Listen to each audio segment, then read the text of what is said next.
여러분, 오늘 메이저리그 경기에서는 선수가 아닌 주심이 중심 인물로 떠오른 좀처럼 보기 힘든 장면이 연출됐습니다.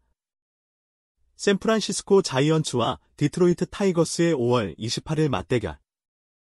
그라운드 위 이정후의 분투와 더불어 판정 논란으로 뒤덮인 한판이었습니다.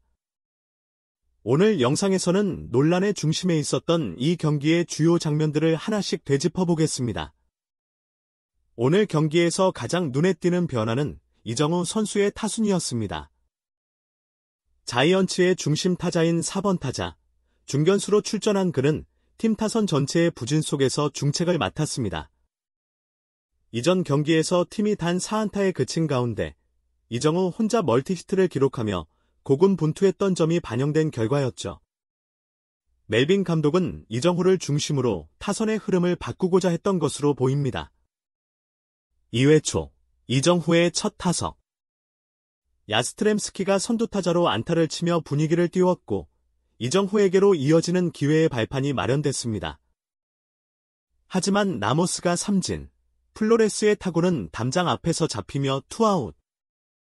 결국 이정후는 주자가 있는 부담스러운 상황에서 타석에 들어서게 됩니다. 마운드에는 우한 정통파 투수 잭 플레어티가 버티고 있었죠. 지난해 LA 다저스의 월드시리즈 우승을 이끈 주역으로 정교한 너클 커브와 슬라이더가 주무기입니다. 초구는 낮고 깊은 몸쪽 슬라이더. 최근 바깥쪽 공에 강한 반응을 보였던 이정후를 의식한 듯 플레어티는 몸쪽 승부를 택합니다. 이곳째 빠른 공도 몸쪽 낮게 들어왔고 이정후는 이를 재빠르게 파울 처리. 이어진 3구, 몸쪽 깊숙한 너클 커브가 날아듭니다. 이정후는 공에 맞았다고 판단하고 1루로 향하지만 주심은 이를 인정하지 않았습니다. 자이언츠 벤치에서 챌린지를 요청했고 슬로우 모션 리플레이 결과 이정후의 발을 스치는 장면이 확인되어 판정 번복. 이정후는 몸에 맞는 공으로 출루에 성공합니다. 현지 중계진은 플레어티가 이정후의 컨택 능력을 지나치게 의식한 나머지 정밀한 승부가 오히려 출루를 허용한 장면이었다고 분석했습니다. 하지만 이 찬스는 다음 타자 체프먼이 루킹 삼진으로 물러나면서 무산되고 말았습니다. 그리고 경기 중반, 더 큰 논란이 터졌습니다. 온화한 성격으로 알려진 멜빈 감독이 심판과 격렬한 언쟁을 벌이다 퇴장당한 것인데요. 발단은 도저히 이해하기 힘든 스트라이크 판정이었습니다. 바깥쪽으로 크게 벗어난 공이 스트라이크로 판정되자 타자 베일리는 방망이를 내던지며 격하게 반응했고 중계진 역시 이건 스트라이크가 아니다라며 판정의 의문을 제기했습니다. 반면 자이언츠 선발 로건, 웹이 비슷한 코스로 던졌을 때는 볼 판정. 일관성 없는 말 그대로 고무줄 스트라이크 존이 적용되고 있었습니다. 결국 멜빈 감독은 인내심의 한계를 드러내며 강하게 항의했고 퇴장을 명받게 됩니다.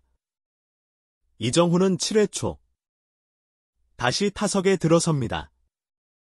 앞선 타석에서 기회를 살리지 못했던 아쉬움 속에 이번엔 생소한 투수 체인과 처음 맞대결하게 되죠. 데이터조차 없는 투수, 그리고 계속된 스트라이크 존 논란. 이정후에게는 모든 것이 낯설고 불리한 상황입니다. 투수 체인은 빠른 템포로 2개의 스트라이크를 잡아내며 유리한 카운트를 가져갑니다. 3구째 높은 공은 침착하게 골라냈지만 4구째 바깥쪽으로 빠지는 애매한 공의 배트가 끌려나갑니다.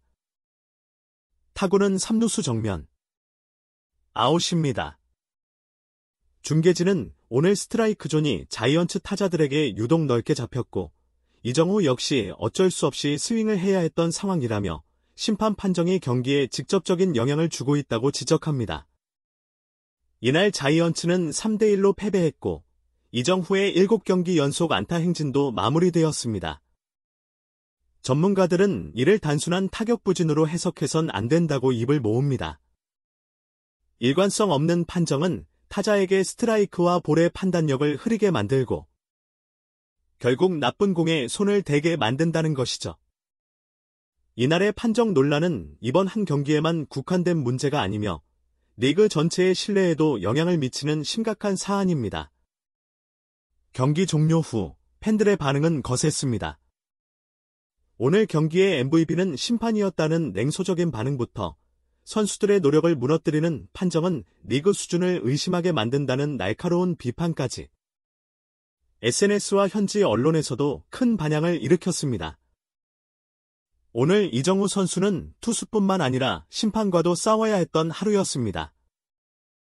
비록 연속 안타는 멈췄지만 그가 보여준 침착함과 존재감은 여전했습니다. 팀 타선의 부진이 길어지는 가운데 이정후는 여전히 팬들에게 희망이자 중심입니다.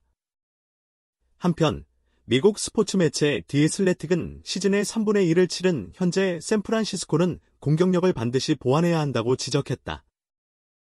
포스트 시즌에 진출하기 위해서는 경기마다 점수를 더 뽑아야 한다는 것.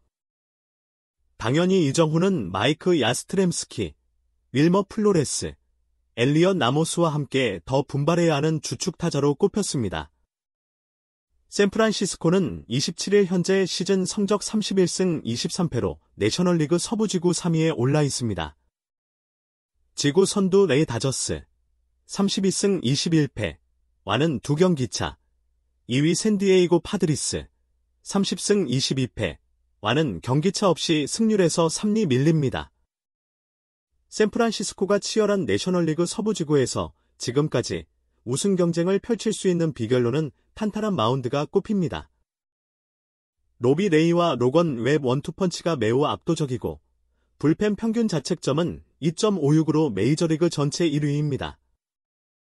랜디 로드리게스, 카밀로 도발, 에릭 밀러, 타일러 로저스 등 빅리그 최강 필승조를 보유한 덕분에 올해 6차례 끝내기 승리와 14차례 역전승을 거둘 수 있었습니다. 문제는 공격력입니다. 샌프란시스코 팀 타율은 0.231로 메이저리그 전체 24위, 내셔널리그 13위입니다. 팀 OPS는 0.684로 내셔널리그 12위. 팀 홈런은 54개로 내셔널리그 8위입니다. 4월까지는 공격력이 아주 나쁘진 않았는데 5월 들어 전반적으로 타격 페이스가 떨어져 있습니다. 디 애슬레틱은 야스트렘스키는 완전히 방망이가 식었고 이정후는 최근 7경기 연속 안타를 때리긴 했으나 대부분 끔찍한 5월을 보냈다.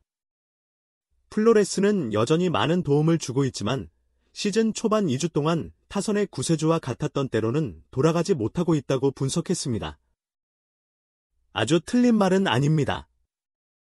이정후의 5월 성적만 떼놓고 보면 타율 0.242, 91타수 22안타, 출루율 0.271, 장타율 0.374, 3홈런, 13타점입니다.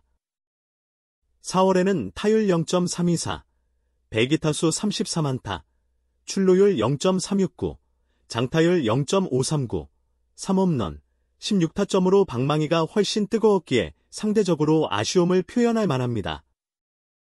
이로타는 4월까지 11개를 몰아쳤고 5월에는 3개밖에 생산하지 못했으니 다 이정후가 구단 역대 한 시즌 최다 2루타 기록 도전이 가능할 것이라던 미국 언론의 보도가 최근 잠잠해진 이유입니다. 그래도 현재 샌프란시스코 타선에서 이정후는 없어선 안 될 존재입니다. 이정후마저 안타를 생산하지 못하면 답이 없기 때문입니다. 밥 멜빈 샌프란시스코 감독은 이날 경기 뒤 미국 현지 취재진과 인터뷰에서 지금 플로레스와 이정후를 제외하면 우리 팀의 타격이 심각하다고 이야기했습니다. 이정후는 지난 시즌을 앞두고 샌프란시스코와 6년 총액 1억 1,300만 달러 대형 계약을 하면서 주목을 받았습니다. 지난해는 어깨 부상으로 37경기 출전에 그쳤지만 절치부심한 올해는 건강히 그라운드를 누비며 샌프란시스코의 가을을 노래하고 있습니다. 샌프란시스코가 2021년 이후 4년 만에 플레이오프에 진출하기 위해서는 이정후의 활약이 반드시 필요하고 그래서 미국 언론은 지금보다 더 타석에서 폭발력을 보여주길 기대하고 있습니다. 이정후를 비롯한 샌프란시스코 선수단은 지금보다 더 뜨거운 화력으로 마운드를 도와야 한다는데 공감대를 형성하고 있습니다. 야스트렘스키는 우리가 공격적인 면에서 고전했는데도 여기서 우리는 계속 고개를 들고 승리할 수 있는 방법을 찾았다. 계속 밀어붙이고 계속 타석에서 좋은 성과를 낼 수 있도록 노력해서 다 같이 할 수 있는 방법을 찾아야 한다고 힘줘 말했습니다. 이런 험난한 여건 속에서도 자신의 가치를 입증하는 이정우 선수. 다음 경기에서는 그가 어떤 반등을 보여줄지 함께 지켜보시죠. 지금까지 영상 시청해주셔서 감사합니다. 좋아요와 구독 잊지 마세요.